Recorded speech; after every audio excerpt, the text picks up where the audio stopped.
We got a show for you today, that's for sure. The one and only Carmen Vitali joining us in studio. Excited for that. Marissa, do we have cold champagne? Okay, I know we have warm champagne somewhere because we keep losing parlays, so we've had it since September. Great. Our guy Shams on later today. I understand the NBA came out with new awards. They named them, but I dug up some of my own that Shams didn't know about, so we'll talk about that. And what am I underreacting to this week? Let's go.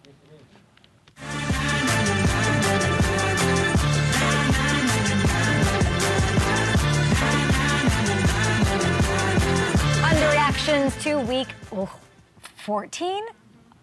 I'm going to be sad when the season ends. I don't know what's going to happen, and I don't know how I'm going to pick up Marissa off the floor if the Niners win the NFC. How are you feeling, Marissa? Are you feeling good about the Eagles? I would too. Why wouldn't you? Hey, we're going to our very first football game as a team here. Now, Marissa and I have gone to a football game together before at SoFi. It took us about 90 years to get home, but we are going. Derek, do we have the shot? Can we show our little section? Probably not. It's not very cute right now. We can show it, can't we? I don't think so. Derek! This is one of Derek's last days directing our show. There she is. Hey, she sits down. She's so upset. That's Marissa. Carmen Vitali will be here, so we've got a lot of furniture to move around. But we are going for our holiday party to the Chargers-Titans game, and I'm very excited, but I do want you to know you will not be able to see anything in the game because all the offensive linemen stand there in those cabana suites. The ambiance, I don't know what to order. It's very funny. Like, I need your help after the show. There's, you know, what do you want as your drinks and stuff, and I had no idea. Tequila for Richard Issacow. I knew that. What else? Well, do we need beers? We need beers. What's Owen? What does Owen drink? He drinks beers. Conrad, what do you drink? He drinks some rum, too. Water out of a bowl, he said. On that note, and such a treat, Matthew Hamilton is flying from New York for our holiday festivities over the weekend. So I say that all of that to say this, let's have a hell of a show on Monday next week. That'll be a really fun one for an hour here on FanDuel TV. All right, let's talk about some things. Marissa, it's okay, you can stand down now. Some things that we're underreacting to put a bow on week 14. I have teased this much throughout the week, and I will talk about it now. God, I'm super annoyed today. I really am. I got something's up with me today. We are underreacting to how much J.K. Dobbins means to the Baltimore Ravens. Let me explain. We have been wondering for weeks, starting way before Lamar and that injury, what's wrong with the Ravens offense? They do not look quite the same. And I think a big part of that answer, and one that I haven't heard that much, is how much they in fact missed J.K. Dobbins, which is sort of shocking to me too. It was his first action almost 2 months after missing all of 2021 with the knee injury. Look at him right now. This is him racking up 15 carries, 120 yards, a touchdown, and he helped Baltimore get that win in Pittsburgh despite being down to third-string quarterback Anthony Brown, who's out there for this team. And I do believe that I am guilty, as many of us are, of believing that the running backs with the Ravens are a part of a system.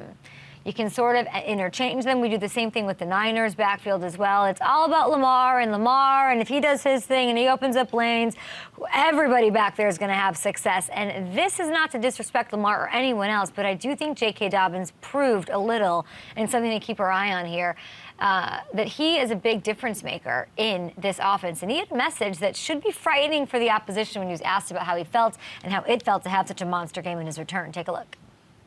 Feels good. It feels good. Still not me all the way yet. You know, and I'm going to continue to get better, and hopefully those 100-yard games will start turning into 200-yard games. You know, maybe. You know, because I'm just going to keep getting healthier, and like I said, just going to keep getting better. And I got the 100-yard game, and I'm just going to keep stacking on that. He's confident, and if he says what he means and he can do that and he can, in fact, keep stacking 100-yard games, maybe the Ravens can get through this stretch with these injuries. Maybe they can stay afloat until Lamar gets back. Now, the Browns, they're going to have the work cut out for them, and this game, of course, is Saturday afternoon. Keep an eye on that. You know, Bengals, one game behind them. They look good. They've won 5 straight. Ravens dealing with more injuries than the Bengals, who got their receiving core banged up. But we'll see. I have a sneaky feeling it just felt different with J.K. Dobbins on the field, and he looked special. And if he can carry this team over, it's a guy to keep an eye on down the stretch here. Okay, The other thing that we are underreacting to, and I just never thought that I would say this. I literally never thought that I would say this. We are underreacting, I think, a little bit to Patrick Mahomes and what he's doing. I do. I think we have officially normalized what is a superhuman out there doing completely insane things and providing us with completely insane highlights. Let's start with the no-look flip. Oh my gosh. And here he is, and he's off. Doing Patrick Mahomes thing, so no one's really, oh yeah, like that's not a big deal. That is a no-look flip to Jerick McKinnon. He escapes the pocket, stiff arms the defender, and then, I mean, what is he, Steve Nash with this? We have Shams on. It's an adequate comparison there. It was unbelievable. It's underhand, 56-yard touchdown score for him. Now, to even attempt this, people, in a game, is sort of borderline unhinged, right? Like, this is insane. We're 5 years now, 5 years into the Mahomes experience, and the fact that he's still doing things that we've never seen done on a football field is a bit mind-blowing. And that was not, by the way, all that he gave us on Sunday. After the Broncos made this thing uncomfortably close again, he marched KC right back down the field, and he did this. I was okay, no big deal. Full spin, crashes into 3 defenders, no big deal. How does he possibly find Juju through these 3 dudes? Oh, car crash. What? Game-clinching score. It is obscene what he's doing right now and the level of operation for this quarterback, and that he's continuing to do it without guys like Kadarius Toney, was a nice addition that obviously showed chemistry and a difference right away. McCole Hardman, he wasn't on the field. Jerick McKinnon was Casey's leading receiver, and he still threw for 352 and 3 scores. So we're looking at Mahomes here. He's currently leading the league in passing yards and touchdowns, on pace to eclipse 5,000 yards and 40 touchdowns, and it's happened with, well, like I said, a revolving door of weapons. 8 different guys have at least 200 yards receiving on the year. No hill, no problem. Let's not normalize what this man is doing. And I believe that we talk about Mahomes more than anybody else, and we talk about him too much and the whole thing. Not too much, actually, but like it's a lot. I usually don't say much about him because everyone else is talking about him nonstop. But given the numbers and the circumstances under which said MVP candidate is thriving, he can't not be your favorite approaching the final month of the season. Now, finally, okay, here we go. I think, and I don't know what you guys are underreacting to, so hit me up at Up and Adam Show. We are underreacting to Desmond Ridder replacing Marcus Mariota as the Falcons starting quarterback. You heard me. I talked about the Panthers. They're in the mix, and how in the NFC South. I was talking about that yesterday. But let's not pretend the Falcons aren't right there as well. Check out the NFC South standings. The Falcons also just a game back of Tampa right now, and I think they sense that there's a little bit of blood in the water when it comes to those Bucs. The division so much up for grabs. And I don't think that this move is saying, oh, you know, we're not that great this year. Let's get a look and see what the young guys got. And I think some people think that that's what's going on. But listen to Arthur Smith on Monday talking about the switch. Got confidence in Desmond. And then again, there's risk anytime you make a move, but you got to be willing to take that if you want to break through and get out of this up and down, inconsistency. And like I said, we've been in a lot of close games. We've made a lot of progress, but our objective is to get over that hump. It sounds like a man who's going for it, does it not?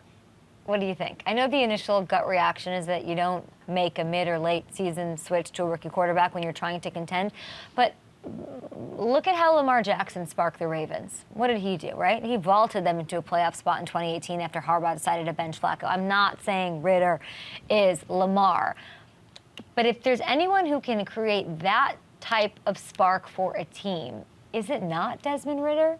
He electrified Cincinnati's football program in college. I'm not a college gal, but I've done my research. I know what I know. I asked Hamilton these things. 44-6, I believe, in his career. He dazzled in the pre-draft process at every step with charisma. He was the mature one coming out of the draft that I talked about all offseason. He had the arm talent, all of that.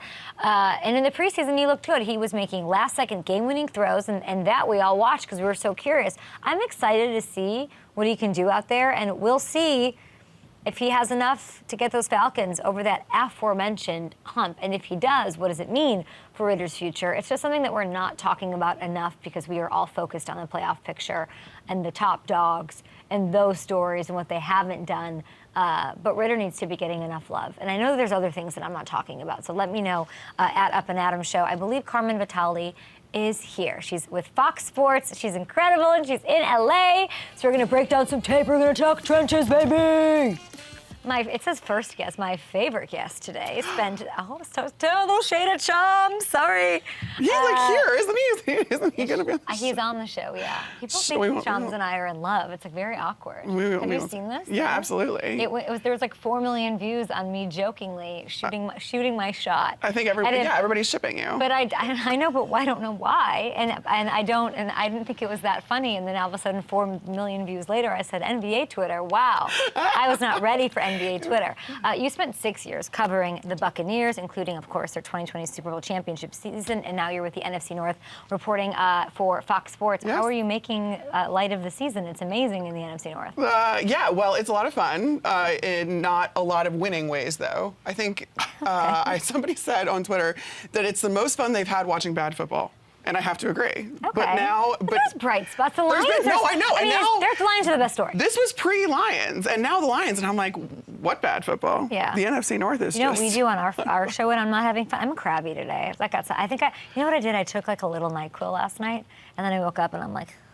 You ever done that? No? Oh, okay, I couldn't sleep last night. Can we have some champagne? Champagne? That's what we do when we make it. Or can I get you a beer? What can I get you? No, absolutely. That's just so fancy. Some champs is great. Some champs. Oh, it's cold. When you say fancy, I just want you to know this is CVS bottom shelf. I love that it's, what time is it? It's like, it's 8 something in the morning.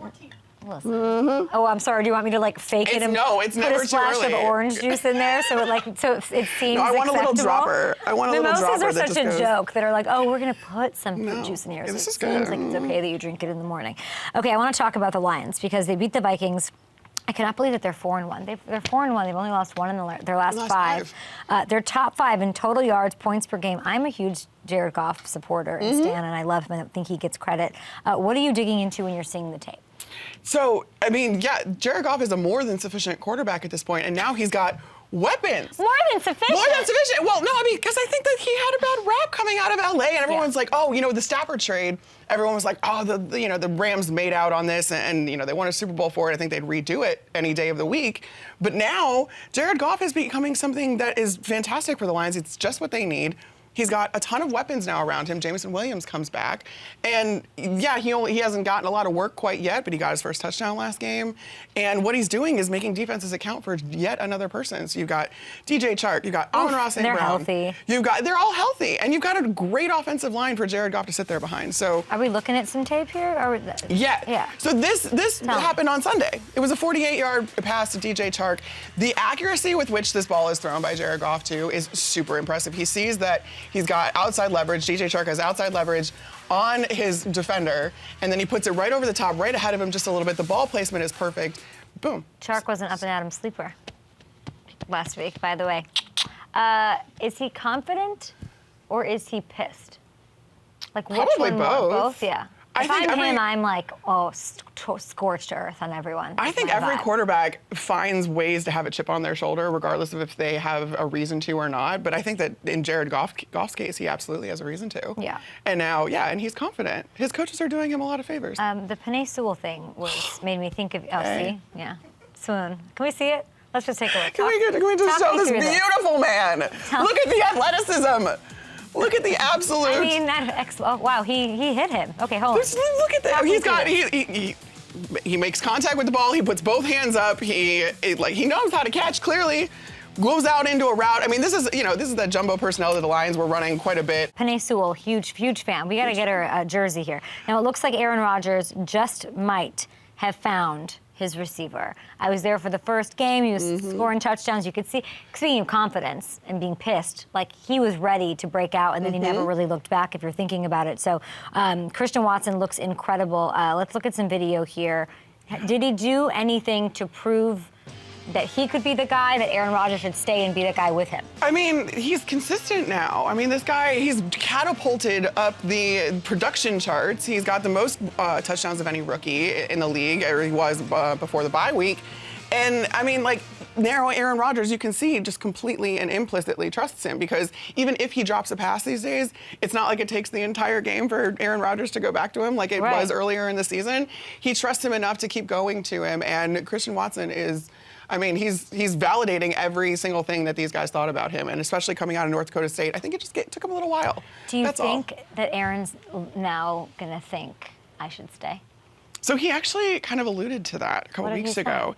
He said, he talked about, he did this long-winded answer like Aaron Rodgers always does. And he talked about how when he was at Cal, he had the opportunity, if he would have come back one more year, to play with Marshawn Lynch and Deshaun Jackson on the same team. And he says he doesn't necessarily regret it, but he would have liked to have done that. Interesting. Christian Watson is one of those type of players for him, is what he said. So it sounds like he's a player worth coming back for, Green Bay. Do you think, and he is? And he is, he absolutely is. He's a very exciting young player. Steal of the draft, potentially. All right, Yes. we're going to step out of the NFC North for a bit. You cover the Buccaneers. I know you pay close attention to them, even though you're not there anymore. I'm such a Let fangirl me for sit them back now. here. Are you, even right now? I mean, What's going those are on? my guys. I have to be. I don't. Listen, they're making themselves one-dimensional on offense, and that's the one thing that you can't have. You can't beat yourself that way, especially when your line is still. You know, like, I think it all kind of catapulted from the offensive line and all of the restructuring there because of Jensen's injury, and they just didn't quite recover, and they can't run this offense the same way they could run it last year. What's up with the play calling? Again, it's one-dimensional. Like, you're not running. I know that these runs aren't working, but that doesn't mean you should stop trying. You should try and maybe, diversify the run scheme a little bit more. But I mean, it's not all on that either. I don't know that Brady should be throwing 50, 55 times a game every Why game. did they keep? But he's never done that, so I don't even know what's going on. Yeah. And also, like, why are him and Mike Evans mad at one another? Mike is going through, honestly, last year was interesting too, because Mike had a lot of scoring production, and I feel like even before that, he didn't necessarily have the touchdown numbers, but he would have the yardage numbers. I mean, this guy started his career with 8,000-yard seasons, and I think that's kind of flipped a little bit, but the chemistry there's something that's just not there. And I don't know whether it's because people are getting to Brady early, teams are getting to Brady early, and he's just kind of thrown off for the rest of the game. Because that can happen, again, not behind an offensive line. But they figured things out in the absence of Ryan Jensen. But then you've had, injuries to both tackles. And, I mean, Tristan Wirfs being out, that cannot be an understatement. I think the Panthers are going to win the division. Do you really? Yeah. I mean, You don't? I don't want to admit that that's a possibility. Oh, I think it's such a fun possibility. I really do. I really do, and then I think Tom will go somewhere else next year. What a hot take.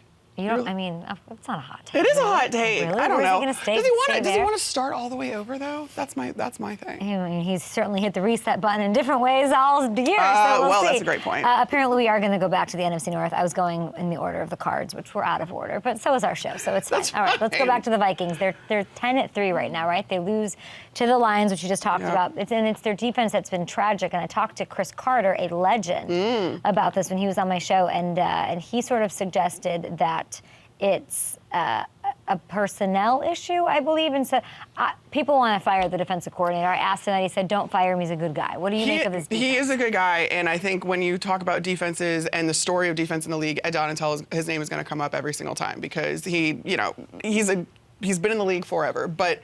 I think one of the things that, they were really unhealthy for a while. They finally got their starters back in the secondary. That secondary was very beat up for a long time. But there aren't as many adjustments as you'd like to see. And I think that even players have started to kind of voice those displeasures. What do you mean? Who's talking? They just when they lost to the Cowboys, there were some comments floating around from both offensive and defensive players about the lack of adjustments that were made in that game, especially. And then, you see, they run a lot of this cover two, the two high shell, and what that gives you is these underneath opportunities. And so teams can kind of dink and dunk. And this is stuff like if you see in the Lions game, this is something that, you got these guys back at 3rd and 12, and you do a short pass right over the middle, right into that underneath zone, and you let the Lions convert. And so it's these third downs, these like little plays, like they're very good, or they're not good about having all this stuff kind of open under the middle. And you can kind of beat them as you go down the field. It's going to take you a little bit. I mean, for Justin Jefferson to have a career high day, and he's like the toast of the town. Right. And then 223 yards, and you're going to let that go. And you're going to lose. Like, yeah. that has to Kirk create threw for some- 425 yards. So that, I mean, wouldn't you be upset? If you Yeah, were on and I that mean- plane? Like, and then you have that sort of drama to work through, and you have a first-year head coach, and you have to Honestly, deal with those it sides kind of of the reminds ball. me of what happened with the Lions earlier in the year, where their offense was scoring a ton of points. They were averaging 35 points a game. Defense was giving up 35.1. Should we talk about my Bears? Yeah, we can talk about them. It's a good thing. Honestly, I'm encouraged. Well, she's just gonna, okay, well, toast to that. Encouraged is a good word.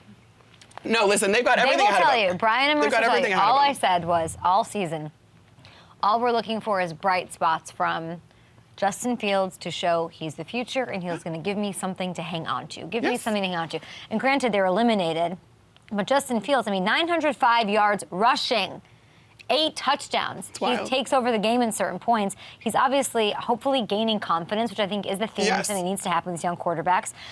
What does he have to improve and size him up after almost a whole season of action? Yeah, I mean, what I wanted to see out of him, we know he can run. He's a dynamic runner. He's fantastic. But what I wanted to see out of him was more reps in the passing game, and to have him see the whole field, to get through his progressions, and to choose to throw the ball. And this is a really good example against the Packers, where he kind of scrambles out. He had just run on 2nd and 11, got nowhere.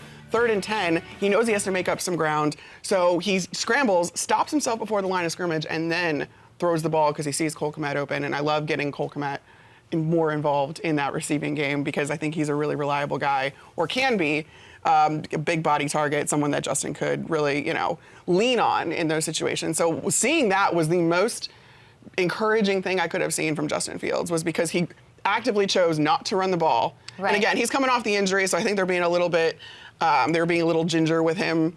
But I think that, having him see the field like that, even when he's on the run, even when he scrambles, and he doesn't just take off. So is this like a 3-year project? Because now the Lions look great. Like, what is the, and the honestly, Lions are always like, we want to find our quarterback. They might have him already. With so. the amount of cap space they have, with the amount of draft capital they're going to have this offseason, this is a rebuild that's going into warp speed. Okay. I really think that by next season, you're going to look at a wild card spot, or they're going to be very firmly in the hunt. You can call, yeah. Are they going to be, like... Old Takes Exposed can get me on that I one like later. that. Old Take, Fred and Old Takes. We love you. Eagles this week. Yeah. Could this be one of those? Like, I don't think so. No? Why? So here's why, I because think it could. the Eagles don't really have anything left to prove, right? So that's kind of where you fall into these traps. But if you're talking Jalen Hurts and you're talking the MVP race, Jalen Hurts still has everything to prove. And you want him to go out and dominate. And you want him to. And so I think that he has everything to play for. And he has every reason to just put a hurting on a team that he's supposed to hurt on. Because his name is Jalen The Hurts. Chicago Bears could upset didn't even do the that on Eagles purpose. if what? The what? The Chicago Bears could upset the Eagles if what? If Jalen Hurts gets hurt? Oh, no! Oh, no! I'm not wishing that on him at all. On that note, let's take I'm not a wishing that on him break at and all. we'll reset just and think we'll that be they're so back. built. You and I are going to do some mystery stuff. No. Meaning, we're going to be detectives. And Ooh. listen, when you get 2 girls together, we can solve the world. Anything. Got a dub. 5 in a row. Whoa! Good play, my man. You played great. Keep it up.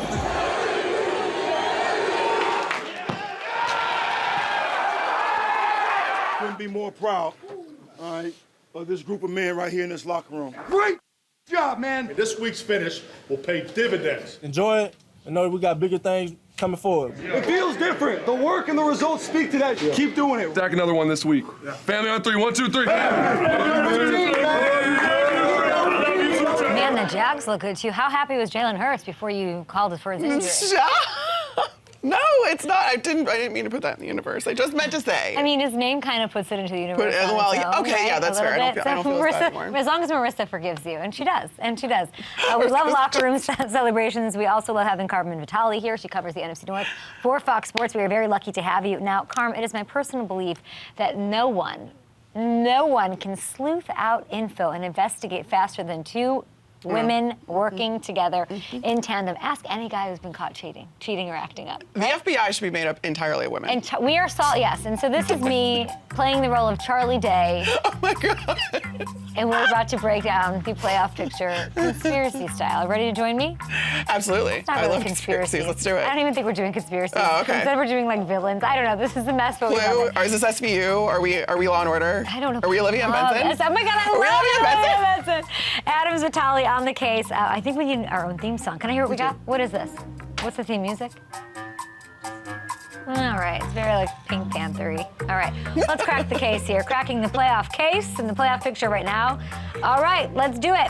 Here are the main suspects. I'm talking, you know that they're bad. The Jokers, the Thanos, the Darth Vaders, the guy you're dating that has 2 cell phones. You know they're guilty. They are the top dogs. We've got the Eagles, the Vikings, the Niners, and the Buccaneers. They all lead their divisions. Okay, and that's where we have it. The Eagles, by the way, they can clinch the 1 seed as soon as this weekend if they beat the Bears and the Vikings and Niners both lose. Important to note. Okay, then you've got the NFC East. These are the tortured antagonists. Are they good or the bad? Do you love them? You're Walter Whites. You're Captain Jack Sparrow. Tony Soprano. Yes, you kill people for a living, but we like you. We like you. We love Carmen. Carmella.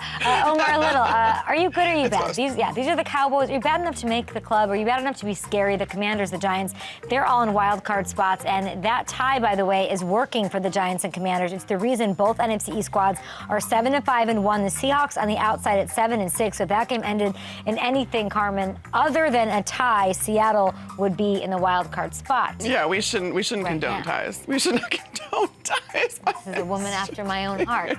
Now there's a couple, like the guy that has 2 cell phones. Sketch. And then he does this with it. I hate this guy. I hate dating this guy. Oh, hey. Oh, put it down. Put it, face down. We know what you're doing. We know what you're doing. What are you doing? I can't see your mom's beautiful emojis of flowers and hearts. Yeah, we know what you're doing. Any guy who does this. Or the guy with the do not disturb. Yes. Oh, I don't even know that guy. I don't even, my boyfriend does this, though, and I don't like it. I'm like, turn that thing on. Turn it on. I want to see. Now there's I'm kidding, baby. I love you. Now there's a couple of eyewitnesses that are giving us some info, and they want to see if they can get a spot in the playoffs. And so one of those teams you cover for Fox Sports, and it is the Detroit Lions. Do you think that they have a solid enough alibi to keep them out of trouble and into the playoffs? I mean, I think so. This is a team that is averaging a ton of points per game, and now this defense has come on, and in the last few games, I think they're down to like a league bottom half of the league still, but they were like dead last as far as points given up. So now they're like 24 points a game or 20 points a game, something like that. But that being said, have you seen their schedule? No, can we see it? Yeah, their schedule. Like to call, these are receipts. Their schedule coming up, the remaining schedule, they got the Jets, they've got the Panthers, they got the Bears, and they've got the Packers. These are all winnable games for the way that the Detroit Lions are playing right now. They're playing playoff football right now. Okay. So, I mean, we'll see against the Jets. That would be so fun. I'd be very into that. I would too, because I think that it would validate everything that this coaching staff and everybody has said, and Dan Campbell has said this entire season. And nobody gave him a chance when they started 1-6. I think we should investigate literally every playoff picture this way. But ask me a question about a suspect. Well, the plot thickens a little bit here, because not only do the Lions have a chance, Kay, you already mentioned it, the Carolina Panthers. Now there is the Panthers. Tell me about them. Well, I like the Panthers, but there's also a prime suspect, if you will, down in Tampa, the team that you covered. Like Tom Brady, that's what it's. Can you ever rule him out? He's in every lineup. He just stays there. He lives at the police station. He is inevitable. It's so true. He just stays there, and he's always like right under your thumb. But I will say that there is a case that is mounting for the Panthers, and it's on offense and defense. I love a complete team, Carmen. I do. And here's what's going on. They're a game back of the Bucs in the NFC South, but they have some momentum. They've won 3 of 4. Their run game is working. Christian McCaffrey leaves, and you think, oh, the sky is going to fall. And no, they're the 6th best rushing team since trading Christian McCaffrey away. And I mean, Sam Darnold hasn't turned the ball over. 2 start hasn't done. What did you say? Sufficiently good? Sufficiently okay? He's a sufficient quarterback. Listen, mid quarterbacking is so hot right now. Like, give me the 6 out of 10. Who would have thought addition by subtraction by getting rid of Christian McCaffrey? Isn't that strange? It's so strange. That's like one conundrum that I don't know if we can even figure out. I can figure it out. Want to know what it is? Wilkes. Yeah. It's Wilkes. It's not I like about that. McCaffrey. It's I not like about throwing that. it. It's Wilkes coming in and doing his thing. And then you look at the defense side of things. I wanted to show you guys some of my evidence here. See, I do work too. Over this 4-game run, the Panthers have the 3rd best total in scoring defense in the league. Brian Burns has 4.5 sacks in that time. J.C. Horn is the mayor of Shutdown City, according to our very own Darius Butler. Jeremy Chin is healthy and balling, and just everything is working right now. And I want to show you the schedule. I see your Detroit Lions schedule. And take a look at this. Oh, yeah. So this is the 5th easiest. Strong possibility Yeah, that but New they Year's have to Day. play Detroit. It's true. And the New Year's Day game in Tampa could decide this whole thing. But like, is Brady single now and like going to Miami for New Year? I mean, the traffic alone in Miami on New Year's, I've been there, done that. Will not get him to Tampa Bay in time for that New Year's Day game. Yeah, I think he's the type that like he has all the time to himself and he holes up like in his little office, his little like football lair, and he just like sits It's there. not what TikTok says. I'm kidding. I don't know. I just made that up. I literally just made that up. And by the way, like everyone thinks I just like hate men. It's not true, but it's very, like if you look at TikTok, all it is, or like any crime show and any like actual thing going on in the world on court TV, like you put a group of girlfriends together on the couch with a glass of champagne and we've got it figured out. I'm on Receipt Talk. Yeah, you're welcome. I'm on Receipt Talk. I don't know what that is, but well, tell me after this. You can catch her on Fox Sports covering all things NFC North. Carmen Vitali, you are the absolute best. You look gorgeous and you cover the game incredibly, and I always learn something. Oh, you're so sweet. And now you got me a little bubbly before Shams. I was gonna That's say. all I needed. Some bubbly before Shams. What a show. Shams to K. I'm back, says Ovo Brando. Listen, I was introduced to a thing called NBA Twitter recently, and it is a wild ride, and I quite enjoyed it. And I enjoy it, and so it continues. Let's bring in our NBA king, senior NBA insider for The Athletic, Stadium co-host, and you're the co-host for Run It Back on FanDuel TV. Shams, how are you? I'm good. I'm wondering if this show will do the same numbers it did last time. I mean, you're just blowing it up right now, Kay. Just the numbers this show is doing. I mean, gotta give it up to you and the producers, Richard, all the other entire group. I didn't do anything. Shams, last time you and I were together, I had a little fun with you, and we set the internet on fire, like 4 million views, something like that. Why did that happen? Explain this to me. I don't know, but you know what? I'll say it happened organically, so I'll give the internet credit for that. I was just, enjoying my Thanksgiving week. I'm sure you are too. I was in cold Chicago, which you know very, very well. Yes. So yeah, I mean, I guess shout out to organic play online. Organic play online. It's interesting that you say that because we're going to dig into this a little bit. Basically, I made a joke about you and I like starting a family together. Is that what I said? Whatever I said, it looked like I was shooting my shot at you, which maybe I was, maybe I wasn't, but the internet went crazy with it. And I just want you to explain to me, what is a Riz God? I honestly don't know. I still don't know. I've been reading tweets about it. I've tried. My brother's 20. Let's look it up. I asked him about it. I don't know. Okay, so, no. I know. I Let's look up Riz God. I don't know if we can pull up Urban Dictionary. Oh, I am. Here it is. To be one with the ability to spit immense game with ease towards a female and make them fall into a charm over you. Because all I got was Riz God, Shams is the man, Riz God. So now you know what it is. I mean, maybe I'll take it. I don't know. At least they're not hating on me. I'll take that. Do you know what's the funniest thing about it is that because it really did, for anybody who didn't see, millions and millions of views, which I was shocked by. But a lot of people said, man, Shams, because I think you're just, you do your job so well. You give out the news, you do all these things, insider scoops, all of that. And there were too many people said, I didn't know Shams had game like that. So what would you like to say to all those people tweeting that they don't think you have game like that? I mean, listen. Listen. I just focus on work, so I'm not here to speak on my game. I'm gonna let them say what they want to say. Let the whatever. game I'll speak take it. for I'll itself. take the compliments. I love it. I saw you on McAfee talking about the whole Hoop Central thing. So, Hoop Central isn't. I mean, this is our trust tree. This is you and me. Like, did you tweet out that video of you and me? That was I can't remember which account that was on. It might have been on. I think the one that got like 4 million viewers was on NBA Central. So that's not the one that you run. I mean, I run my account. You know, I'm doing my work at the Athletic and FanDuel and Stadium, and then I also run all these other accounts with millions of viewers. Like I got that time, I got that juice. I'll take it. I'll take all the compliments. Have you ever heard of the an internet world wants to intern? give Have me. you ever I'll heard take of it. the idea of outsourcing, Shams? That's not a very good answer. Kate, I'm a one-man show. Like this is like I don't trust many people, so Yeah. I'm just gonna stick to being a one-man operation. Shams, do you have 2 phones? One phone. One phone. Oh, I don't know if we've ever okay. talked about this on this show. Okay. I'm very loyal when it comes to like my phone. I've thought and tried about the 2-phone thing. I can't do 2. Like can't. I'll always feel like one is being neglected, and I just feel bad, on the inside. So I just stick with one. When you're with like a group of friends or a date, do you put your phone down at the table? No. I mean, my phone is always gonna be out. I think I said to you when I was in LA, like I've left, whether it's social settings, dates, 20, 25 minutes, 30 minutes at a time. Sometimes it goes well, sometimes it doesn't. But usually people mostly are understanding, but there are moments where, people do get upset, but it is what it is. And I was just my curious, job. I hate when guys do this. I think it's sketchy when guys put their phone down at the table like this.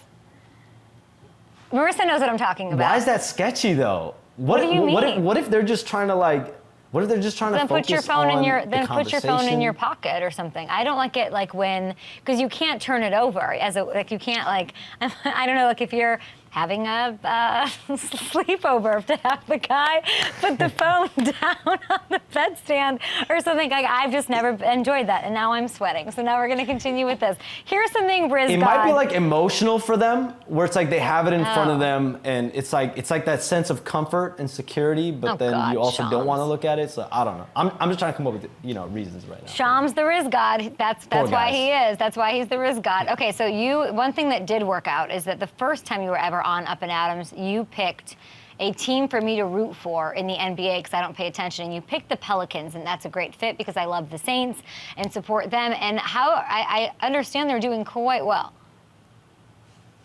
Yeah, they're 18-9. Last night was a tough loss for them, but Zion Williamson, who Pat loves, will always Zion Williamson has to be a topic on the Pat McAfee show every time I go on. So shout out Zion Williamson, shout out Pelicans. Literally they will, Pat will ask me about Zion every single show, every single time. Even when he's not playing, what's the update? So my job is to give the Zion Williamson update. So I'm always on top of that. But I think he's playing at a really, really high level. And the good thing about them is that they've been without different players in their lineup, and they're still playing well. So, Kay, I think we all, Christmas time's coming up. We just got to pray that they stay healthy. Okay. Brandon Ingram's out right now. Hopefully get him back on the floor. And Zion Williamson is healthy. This is the healthiest stretch he's had in 2 seasons. So keep him on the floor.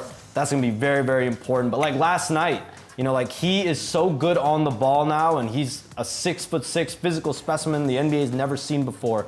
I think him playing on the ball for this team, he's kind of like a point forward, which makes him really, really dynamic. Well, he's averaging 25 points a game this year, I see. He's 8th in the league in player efficiency rating, and he is all the way healthy. So I'm in on Zion and in on the Pelicans.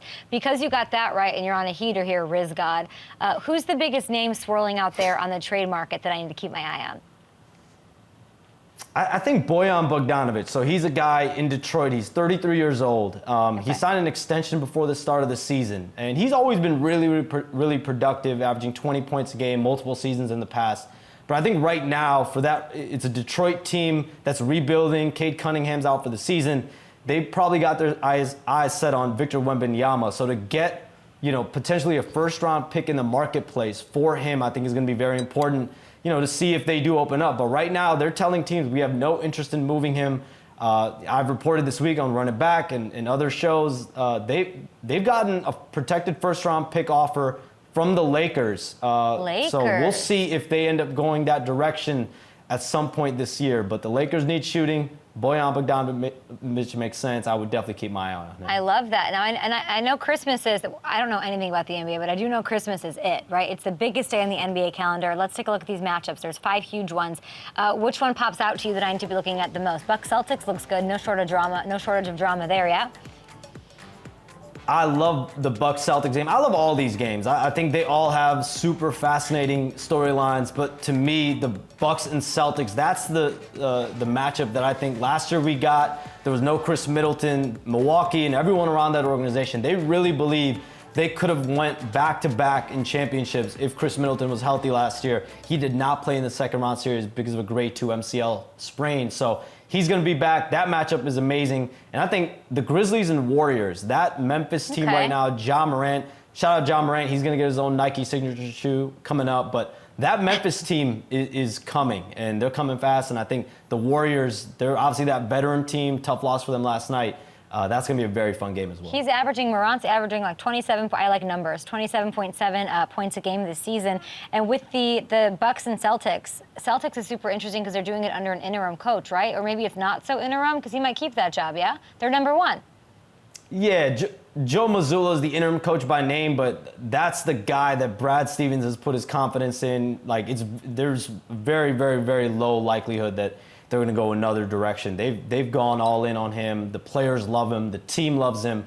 I would expect Ime Udoka to find a new home at some point this summer. Are you going to put Riz God in your Twitter bio? I mean, we'll ask the fans, do they want me to? I don't know. I think it needs to be.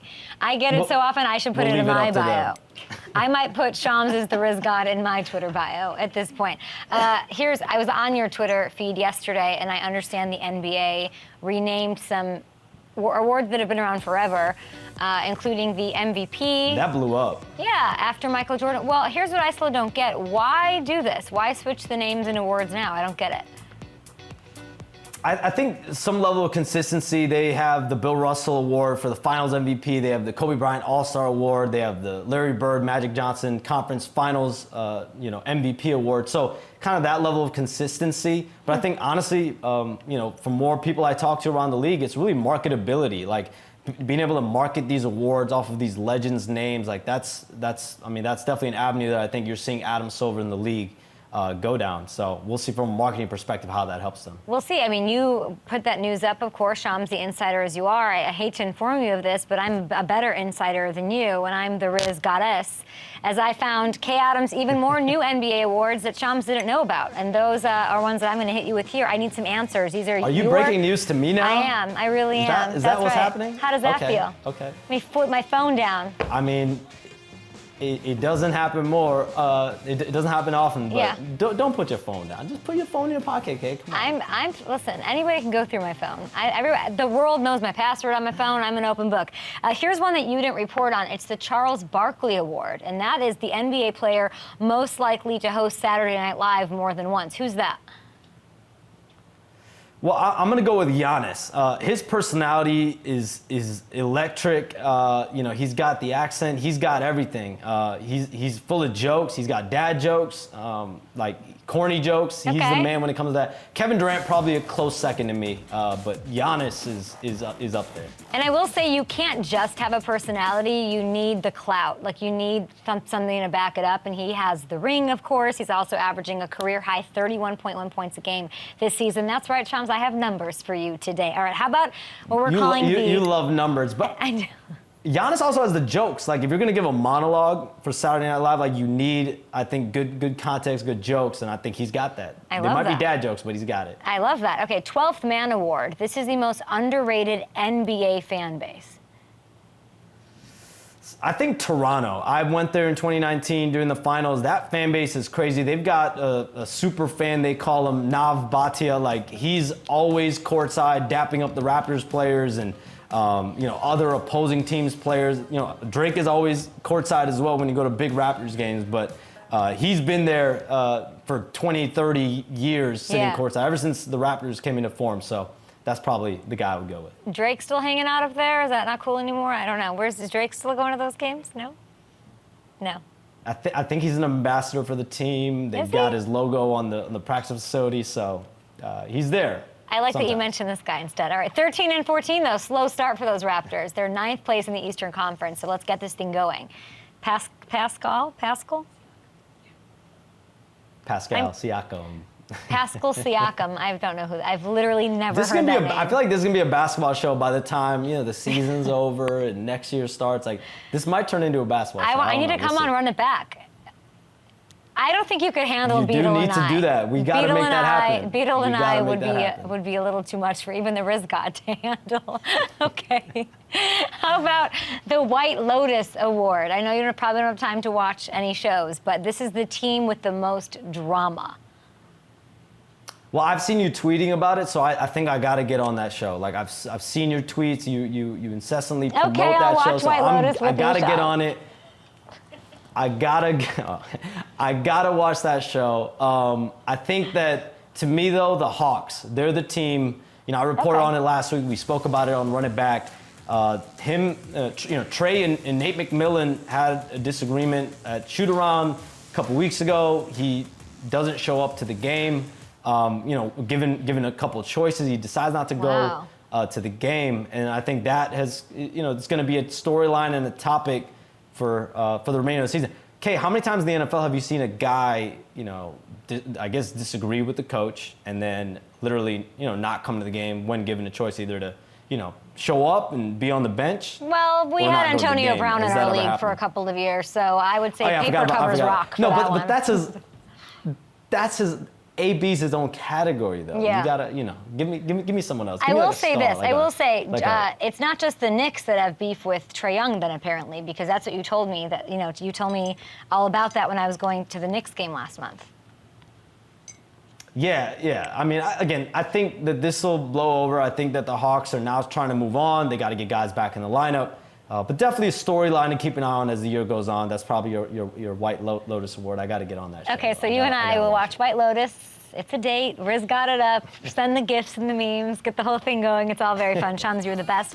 And as you're perfectly plugging, Run It Back on FanDuel TV. Check it out with Beetle, Shout out, Chandler Run It Parsons. Back. Michelle Beadle, Chandler Parsons, Eddie Gonzalez. On tomorrow's show, Logan Wilson had a sit down with him. What word describes the team that will go to the Super Bowl? He'll tell you. Also, Eric Weddle stops by the show. And that's it. That's all we got. Thanks to Carmen Vitali and Shams.